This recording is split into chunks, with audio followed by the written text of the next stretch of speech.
जी, जय श्री कृष्णा, राधे राधे। छोटे बड़े सभी को राम राम। तो हम फिर पहुंच गए हैं आज सिहानी। तो सिहानी में देखो कितनी भीड़ है। ये सब कीर्तन कर रही हैं, अपनी अपनी ढोलक लेकर। दिखाते हैं आप सभी को। देखो कितनी भीड़ है। और हम पहुंच गए हैं सिहानी की गलियों में। आज फिर सिहानी की गलियों से होते हुए भैया के घर पहुंच गए हैं, जहाँ पे भजन कीर्तन हो रहा है। तो ये सिहानी गाँव की है, मतलब कोई किसी गाँव की है, कोई किसी गाँव की है। और अंदर गांव बहुत बड़ा है सिहानी, तो वहाँ से सब आई हुई हैं। तो सब अपनी अपनी ढोलक लेके आती हैं। तो एक जनी यहाँ बैठी है, एक वहाँ बैठी है, एक वहाँ बैठी है, और अंदर है। इसी तरीके से बहुत भीड़ थी। और एक दिन मैं गई नहीं थी, उस दिन तो और ज़्यादा भीड़ थी। शाम के 6 बजे तक ही भीड़ थी।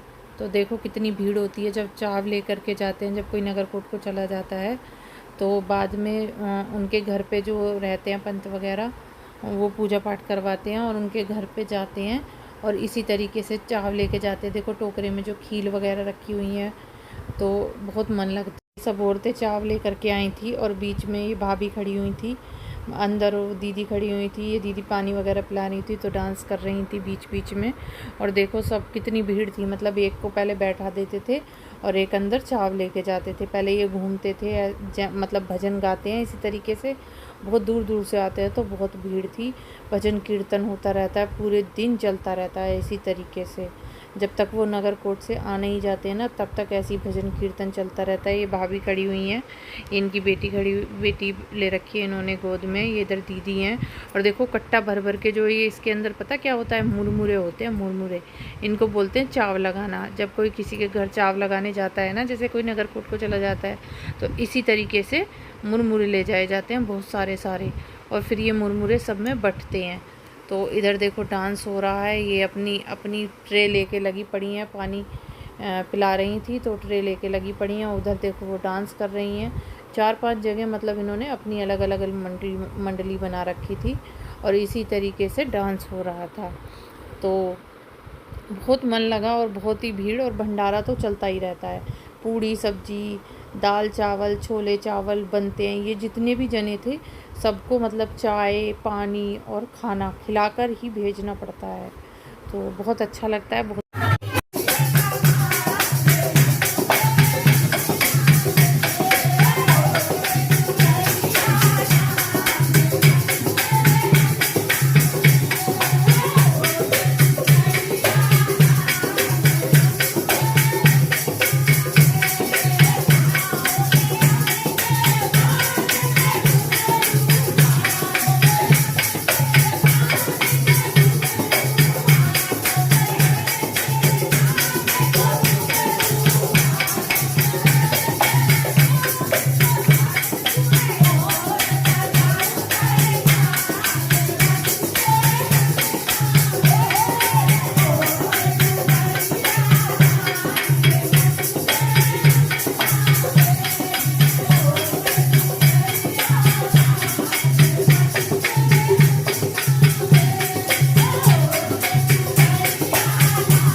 तो देखो मैंने आपको भजन कीर्तन भी सुना दिया है, किस तरीके से भजन कीर्तन कर रहे थे।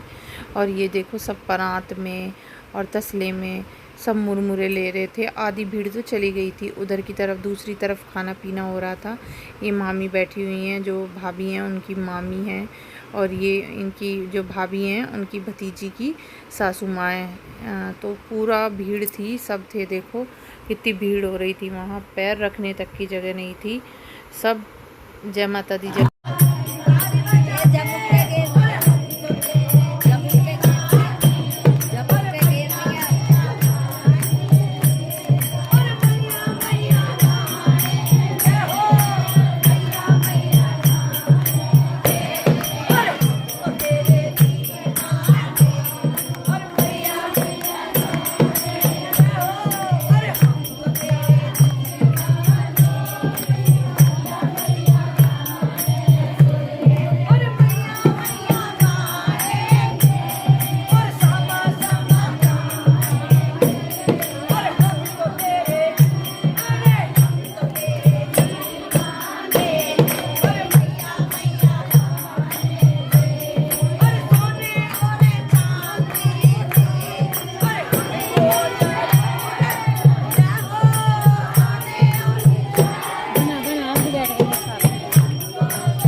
तो देखो इस तरीके से हमने डांस किया और सबने दीदी, ये जो माँ भाभी हैं इनके पड़ोस की हैं, ये सब भी डांस कर रही थी और सबने खूब इंजॉय किया, खूब डांस किया। ये जो मेरी भाभी के पड़ोस की हैं, इधर सामने भाभी की मामी हैं, और सबने खूब डांस किया, खूब गाना बजाना हुआ।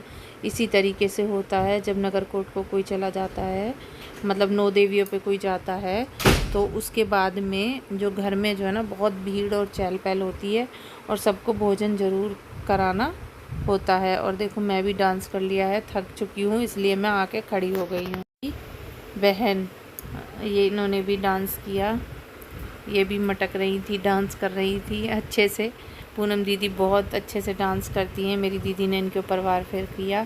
ये दीदी की मौसी हैं बाहर उधर की तरफ जो खड़ी हुई हैं, ये दोनों मेरठ में रहती हैं। और दीदी ने खूब डांस किया, बहुत अच्छी है, बहुत हंसी दिलवाती रहती है दीदी की बहन जो है, बहुत